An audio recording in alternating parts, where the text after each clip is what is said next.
Hello, everybody, and welcome back to week 3 of the Serial Content Bootcamp. I'm excited to know how everybody did with week 1 and week 2, planning out your calendar, figuring out that time block. What is your writing schedule going to be? And then thinking of some great ideas using the PALM criteria. I can't even imagine how all of your ideas must be exploding, deciding what is it that I want to bring for my first Kindle Vella project. Because remember, there is no limit to the amount of stories and all of the different things that you can do with serial content. I know that just over the last weekend, I was visiting my friend in Portland, Oregon. And yes, I went to Powell's City of Books and I got this shirt. It says, "Fight evil, read books." I think we can all agree on that sentiment. And I was sitting with him at night outside when it had finally stopped raining. And we just thought about a brand new serial story that we could write together. Remember that you can have other people on your team, and there's no limit to the really cool things that you can do. And today, we're going to talk about your first 3 installments or episodes. Remember, those words are interchangeable. Your first 3 episodes on Kindle Vella, because we know that these episodes are available to readers for free. So you know that this is your opportunity to really shine. Now, let's get started. So, today, for Kindle Vella, as you know, your first 3 installments are available to readers for free. They are your audition pieces. They're your chance to show your wares and to really hook your reader. This is your chance to show them all of the development that you've done and to get them to invest in your characters if you're writing fiction, in your topic, or your own brand of storytelling in both fiction and nonfiction. So, how do you hook your readers? So, I was thinking, how do I frame this for my folks? And I was thinking about our culture of instantly streaming, and I was like, you know what? You know what is something that people spend a lot of money and a lot of effort in making sure that it hooks their viewers? And that is a TV pilot. A pilot episodes or the first few episodes that are available. So I started to do a lot of different research to find out what really makes an awesome TV pilot and how can we use some of this wisdom to think about our first 3 episodes. So that's what I'm going to share with you today. We're going to talk about this in terms of the TV pilot, and we're going to use the PALM criteria. All right, so you're going to access some of those things that you've already been thinking about, and you'll have the opportunity to kind of framework it in the using all the wisdom of people who have written great TV pilots. And I've chosen a very specific one that almost everybody will know about. Here's a reminder of what the PALM criteria is. We're looking at passion, oddball characters, and of course, a multifarious plot or topic. Just a reminder, passion. You want to choose a topic that you love because you're going to have a long-term relationship with this topic. I want you, when you're thinking about your first 3 episodes, to communicate your passion for this topic, for this story right away. Decide where to start your story. One of the big questions you need to ask yourself is, why today? Why am I opening my story? Why am I opening my nonfiction book in this moment. You should have a really great reason, a passionate reason, a reason that would drive you to read this material. Why today? Why now? Why are we starting in this moment? And again, we're going to talk about this a little bit more, and we're going to explore a very well-known example. Next, you might remember this is absolutely my favorite part of the criteria, and that's oddball characters. Remember that you want to build or feature characters that are really interesting, that are intriguing to your reader, that makes them want to invest in them. Serial readers need a strong attachment to a main character to read 10, 20, 30 plus installments. And we've talked about this in terms of nonfiction. That when I talk about oddball characters, I think that means authorial voice. You need to be the oddball character. Your method of research, your tone, the mood that you set, that is what is going to attach your reader. That is what is going to invest them in your serial, is hearing it from you. We know this from many of our favorite podcast hosts and the special way that they do research and they deliver their content. All right. So if you're writing nonfiction, I want to think of yourself as the most interesting character in your book.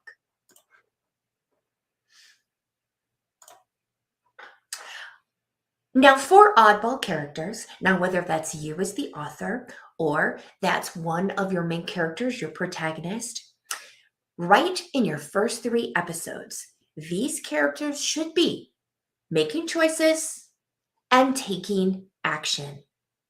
When you think, why today?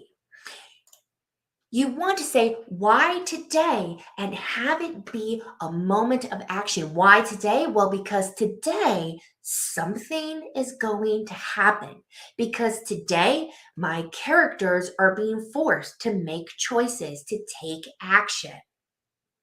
And if you're writing nonfiction with yourself as the oddball character, you could give a little more history, bring them right into your own experience, or you could open up with a particular story from one of the interviews you've done or one of the other people that you're going to include in your book.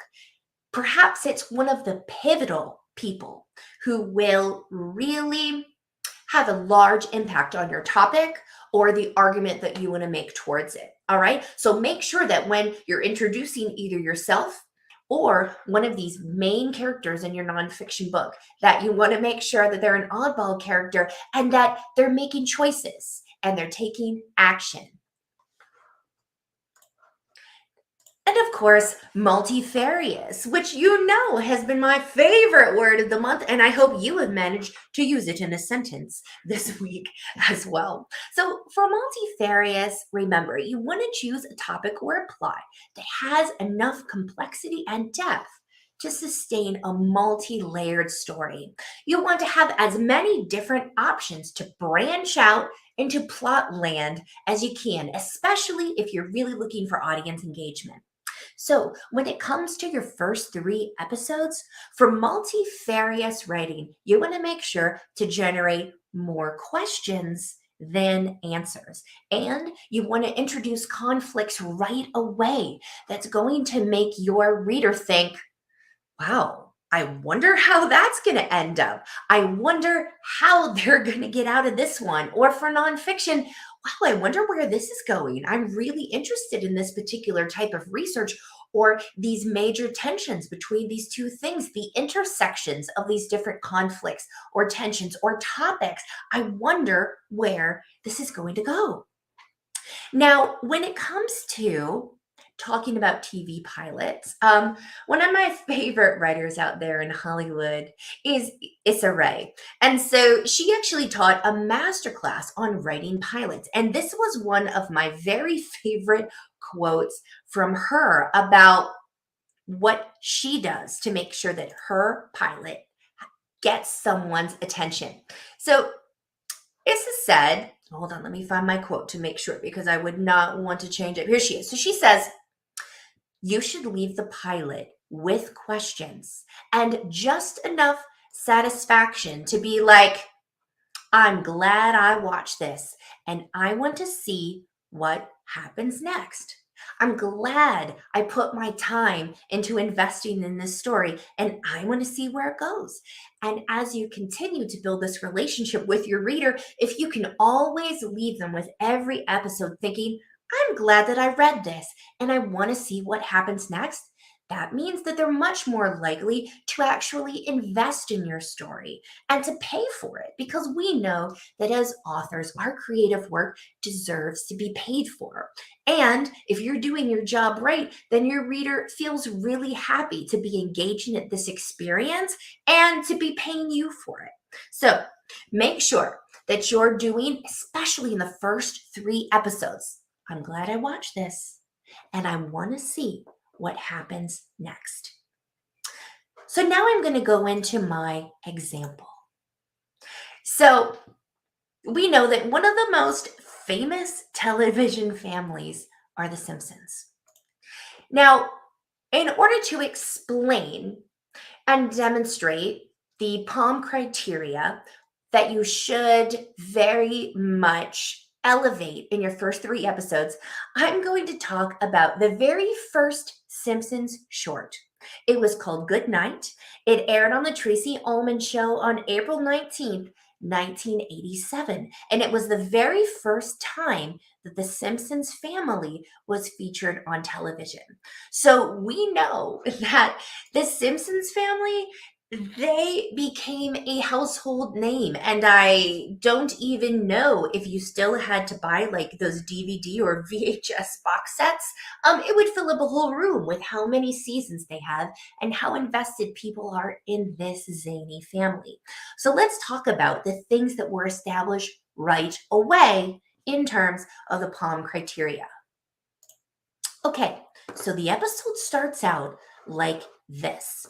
And you know what? I'm going to put the link in the chat for you. And you can watch it on your own time. It's just a small, like 30-second clip. And it goes like this. So Homer says, well, good night, son. Bart, Dad? Homer says, yeah. And Bart says, what is the mind? Is it just a system of impulses or is it something tangible? Oops. And Homer says, relax. What is mind? No matter. What is matter? Never mind. And then he turns out the light and Bart begins to go and have an existential nightmare as he tries to go to sleep.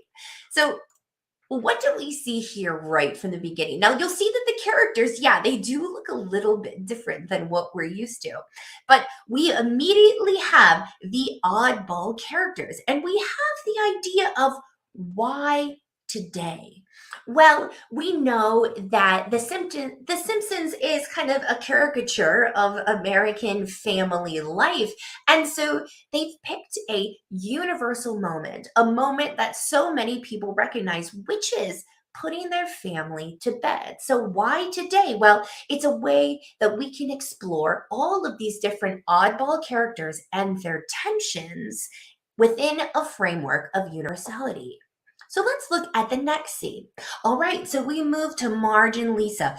Good night, Lisa. Good night, Mom. Sweet dreams. Thanks, Mom. Sleep tight. I will, Mom. Don't let the bed bugs bite. Bed bugs? And so here's something else. This is very common for, we've all heard this. Maybe we've even said it to our own children or had our parents say it to us. Don't let the bed bugs bite. But of course, Lisa is going to go into this overactive, imaginative nightmare about there being bugs in her bed or in her room. And so once again, we've set up this idea where we're being introduced to the oddball characters. And we're seeing that, hey, this story is multifarious. There are a number of different characters. Each one is odd in their own way. And each one has different conflicts in the way they think, in the way they deliver information and take it. And the final scene, of course, is with Maggie. Now, as we know, Maggie's still a baby, so she doesn't have any dialogue. Marge starts to sing, "Rock-a-bye baby," on the treetop. So we see Maggie here. She, of course, imagines this scenario where she is in a cradle on the treetop, and when the wind blows, the cradle will rock, and Maggie sees herself falling down full speed, about to plummet to the ground, and in a broken cradle, just smashed to smithereens. And then Marge says, "Sweet dreams." And once again, we've got oddball characters and a hint that this is multifarious. This little segment of shorts is telling us that there's so much more to this family. We've enjoyed ourselves while we're here, and we want to know more. The final scene here with the whole family is Homer and Marge go to bed. Homer says, "We may be the best parents in the world." And Marge says, "Good night, good night, dear." And then they kiss without touching each other's lips, which is a character hint, these oddball characters. And then, of course, Bart, Lisa, and Maggie come in waving their arms frantically and talking in gibberish because they are all so scared to death to sleep in their own rooms. We've got oddball characters, we've got multifarious plot lines and character tensions, and we've got Why Today, the slice of life. So let's look at this just a little more in depth. We've got passion.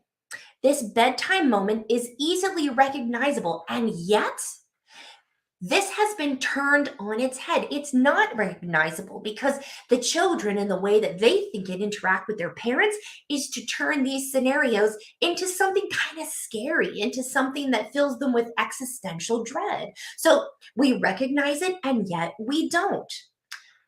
When we've got our oddball characters, each one of these characters is distinctive and odd. They each have a specific way of speaking and behaving. For example, Maggie can't talk, but she expresses her emotion by how furiously she's sucking on her pacifier.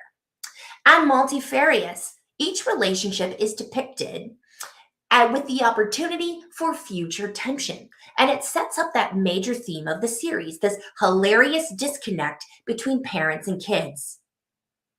Now, I know that the Simpsons example, it can absolutely be applied to nonfiction, but I wanted to make sure to address our nonfiction authors specifically as well. So, for passion, we're looking for a strong authorial voice. Remember, I want you to know thyself.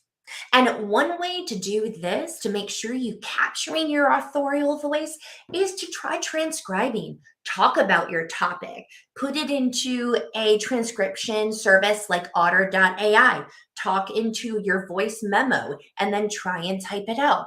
But figure out what are your special speaking patterns, words that you like to use, ways of talking, and see if you can write that way so that your reader can not only read your words, but they can kind of hear you in your head and what your voice is. For oddball, you want to have an interview or a story with an essential person that's featured. Do this in your first 3 episodes. Don't hold all the treasure back. You want to tell a story. And the ways you can be clued in that you're telling a story, there's a time, there's a place, and there's dialogue or action. So when you're looking at different stories or perhaps an interview transcript, you want to find out when someone who you're talking about has told a story that has a setting. Well, it was a Tuesday in March and I was at the park. Do you hear that? We've got a time, we've got a place. And this man came up to me and said, "Can you buy me an ice cream?" We've got dialogue and action. Those are the keys that you're looking for. And with multifarious, you want to balance the amount of questions you answer with the new ones to ask. Remember that you want your audience to be like, "That was fun and I want to know more." But in order for them to have fun, you do have to give a little. Don't hold it all back and put it behind the paywall. Put some really great stuff in your first 3 episodes so that your readers trust you. They know that you have really interesting content and they're ready to go on the long journey with you. So here's our next steps. And after this, I am going to take some questions. So if you have those questions, put them in the chat right now. So for next steps, these are very similar to what we talked about last week. I want you to start working on your first 3 episodes. Put that into your weekly writing block. I hope that you've been experimenting with what is a good time for you to write during the week and how long you think that you need to write to have the kind of episodes that you would like and to have the systematic output that is going to make your serial successful with your readers. And as always, I want you to plan small goals for each one of these steps. Can you plan some small goals for each one of these 3 episodes? And when you complete them, make sure that you are celebrating. Make sure you're crossing them off or putting a check mark next to it because we want to release that rewarding dopamine in our brain to keep us coming back every single week to our work so that we can fill our promise to our readers. All right? Okay, so now it's time for Q&A. Let me know what you're curious about when it comes to the first 3 episodes. I'll give you a moment to think about it. Make sure that you put those there in the chat. You can also ask a question if you'd like about any of our other content that we've already covered from week 1, 2, or 3, if you're still noticing anything. While we're waiting for questions, I will let you know that I do recommend that you go and watch that Simpsons short and see if you can pick up the things that I'm talking about. And then look at what you've already thought to start with and think, not only does it fit into the PALM criteria, but then how do I use the PALM criteria to really bring my reader in, to hook them? All right. And that's where you take it through the additional steps that we discussed today. All right. We've got a question. Since we are likely self-editing these episodes, should we invite other people into our writing process to ensure that the hooks are interesting? Absolutely. I mean, here at Book Readers, our mantra is never write alone. And something else that a writing partner or just someone else that you trust and love can help you with is finding your authorial voice. I mean, your loved ones, your family and friends, they're accustomed to listening to you. And so they could read what you're working on and tell you whether it really captures your essence, whether you can make yourself the main character, for example, in your nonfiction book. So, Kyra, I absolutely recommend that you have a trusted person who you can pass your work through. And even if it's just discussing hooks in advance, we are going to discuss to outline or not to outline. And so when we have that discussion, we're going to talk about how much do we plan ahead and how much space do we leave for audience engagement? And this fits into your question in that maybe you could think of different hooks for each episode. At least the first 3, think of your hooks in advance, and then pass them by a friend, see what they think, and then go for it. Remember, with serial content, you're always writing forward. So just dive in and give it a go. All right, Jennifer asks, are the rules for citing research the same as any other publication? Should we include a bibliography, and should it be included in our word count? Jennifer, I think that's an excellent question. Yes, I believe that you should use citations as accordingly. I would not include your bibliography in your word count. I would just pop that on the end and make sure that your word count is actually what your readers can take and bite off and chew, like the meat of what you're actually talking about. Terry asks, I noticed Mindy Kaling and other authors who have released audiobooks that are made up of short chapters. Is the Vella option sort of designed to extend to audio? Well, Terry, I mean, it seems to me that it might lend itself to that. And because once you publish your complete serial on Kindle Vella, you have the opportunity to still own the rights to all of that material, you could absolutely take it there. And it could be a really interesting way to kind of try out a particular idea and how you want episodes to be arranged. For example, we've talked about before taking your book, taking your Kindle Vella, pardon me, taking your Kindle Vella project, and then when it's complete, taking it offline and turning it into a book. I also imagine that you could take it offline and turn it into podcast episodes or an audiobook version or do all three. Just remember that it is recommended that because people have paid for this content before, that you make sure that it is known in anything that you continue to produce with this material that it was first published on Kindle Vella. After publishing in Kindle Vella and getting feedback from readers, can I use that feedback and extend the content and later publish the serial as a novel? Absolutely, you can. It's one of the great things about serial content. You can get feedback with every single chapter, with every single episode that you write. You have all the rights when you're finished and completed your serial project, and you can do anything that you want with it. And again, we recommend that you say first published on Kindle Vella.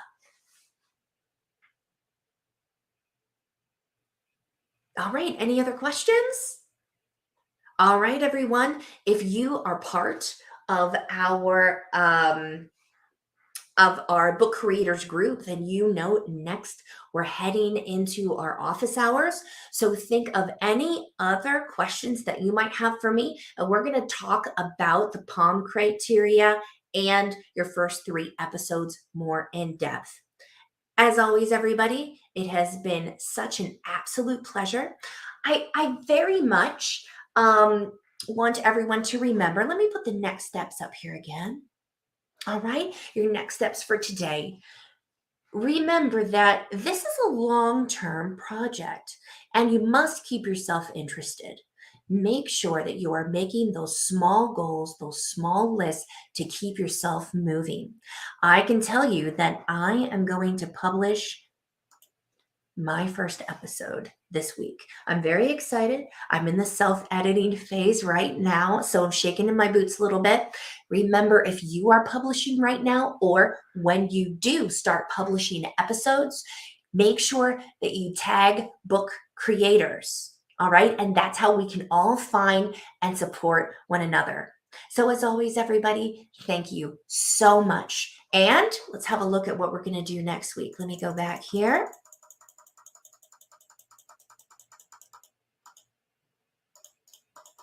Long slideshow to scroll back through. Here we go. All right. Next week, we're going to do to outline or not to outline. That is the question. I will see you then. Thanks so much, everybody.